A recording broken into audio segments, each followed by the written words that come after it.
নমস্কাৰ বন্ধুসকল, টেকন'হবৰ অন্য এটা ভিডিঅ'লৈ আপোনালোকক স্বাগতম।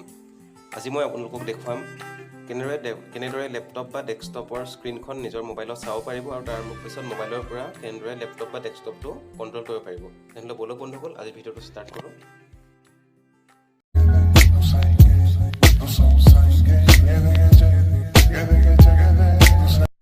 লেপটপ বা ডেস্কটপৰ স্ক্ৰীনখন মোবাইলত চাবৰ কাৰণে বা মোবাইলৰ পৰা কণ্ট্ৰল কৰিবৰ কাৰণে প্ৰথমতে আপোনালোকে প্লে ষ্ট'ৰৰ পৰা এটা এপ্লিকেশ্যন ডাউনলোড কৰি ল'ব লাগিব, AnyDesk বুলি, ANYDESK। তাৰপিছত আপোনালোকে এই এপ্লিকেশ্যনটো ডাউনলোড কৰি ল'ব লাগিব। এই মই ডাউনলোড কৰা আছে, গতিকে মই অ'পেন কৰিছোঁ। অ'পেন কৰাৰ পাছত এনেকুৱা এটা ইণ্টাৰফেচ আহিব, এনেকুৱা এখন স্ক্ৰীন অ'পেন হ'ব। তাত যিটো ৰিম'ট এড্ৰেছ বুলি লিখা আছে, এটা ব্লেংক এৰিয়া আছে।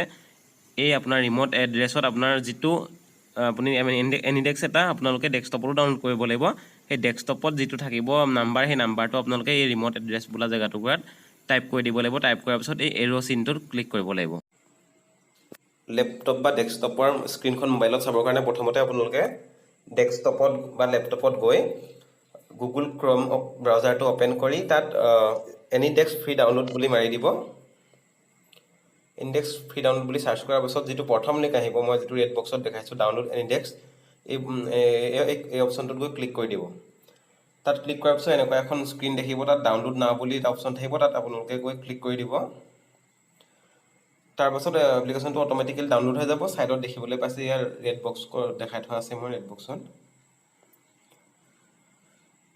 তাৰপাছত ডেস্কটপত গৈ AnyDesk নামৰ এপ্লিকেশ্যনটো অ'পেন কৰি ল'ব। অ'পেন কৰাৰ পিছত এনেকুৱা এখন ইণ্টাৰফেচ আহিব, যিখন স্ক্ৰীনত লিখা থাকিব এটা নাম্বাৰ। দিছ ডেস্কৰ তলত এইটো যিটো বক্সত এৰ' মাৰ্ক দিয়া নাম্বাৰ দেখিবলৈ পাইছে, এই নাম্বাৰটো আপোনালোকে মোবাইলত টাইপ কৰি দিব লাগিব। আৰু তাৰপাছত মোবাইলৰ ছাইডত যিটো কানেক্ট নামৰ ছুইচ থাকিব, তাত আপোনালোকে ক্লিক কৰি দিব লাগিব। প্ৰথমতে আপোনালোকে মোবাইলত AnyDesk নামৰ এপ্লিকেশ্যনটো খুলি ল'ব লাগিব, অ'পেন কৰি ল'ব লাগিব।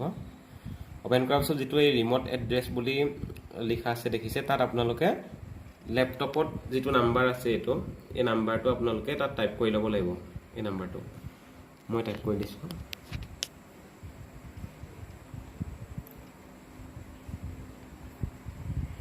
ছেভেন 4073। তাৰপাছত আপোনালোকে যিটো ছাইডত এৰ' চিন কাৰ চিন দেখিছে, কাৰ চিনটো আপোনালোকে টিপি দিব লাগিব। ক্লিক কৰাৰ পিছত এইটো অলপ টাইম ল'ব কানেক্টিং। তাৰপিছত এইটো আপোনাৰ লেপটপত এখন স্ক্ৰীন দেখিবলৈ পাইছে, তাত আপোনালোকে গৈ পিনি ক্লিক কৰিব লাগিব, একচেপ্ট কৰিব লাগিব। একচেপ্ট কৰাৰ পিছত আপোনালোকৰ এতিয়া লেপটপৰ সম্পূৰ্ণ কণ্ট্ৰলটো আমাৰ মোবাইলত আহি গৈছে। এতিয়া মোবাইলৰ পৰা আমি মোবাইলত যিটো কৰোঁ, সেই লেপটপতো সেই ছেম কাম হ'ব। এতিয়া মই মোবাইলটো আপোনালোকক দেখুৱাম।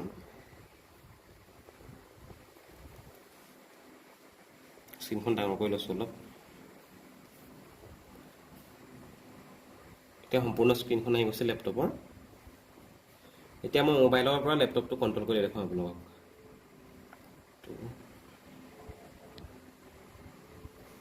চৰি, ক্ল'জ হৈ গৈছে, মই আকৌ কানেক্ট কৰিব লাগিব।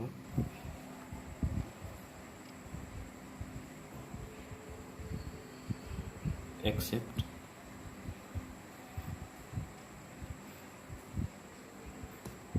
এতিয়া মই লেপটপত আপোনাৰ দিছ PC কম্পিউটাৰটো এপ্লিকেশ্যনটো অ'পেন কৰিম, মোবাইলৰ পৰা এপ্লিকেশ্যন অ'পেন কৰিম, লেপটপ অ'পেন হ'ব। আপোনালোকে চাব, মোবাইলৰ পৰা অ'পেন কৰিম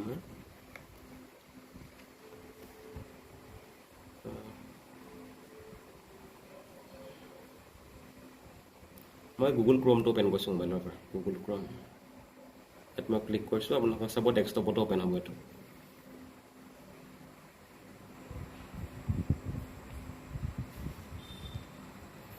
মই অনলি মোবাইলত ক্লিক কৰিছোঁ আৰু লেপটপত এইটো অট'মেটিকেলি হৈছে।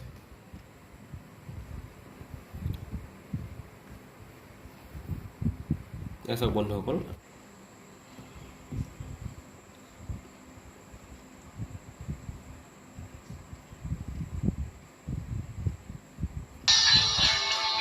এতিয়া মই এইটো ইয়াৰ পৰা কেঞ্চেল কৰি দিম, আপোনাৰ লেপটপতো কাট খাই যাব।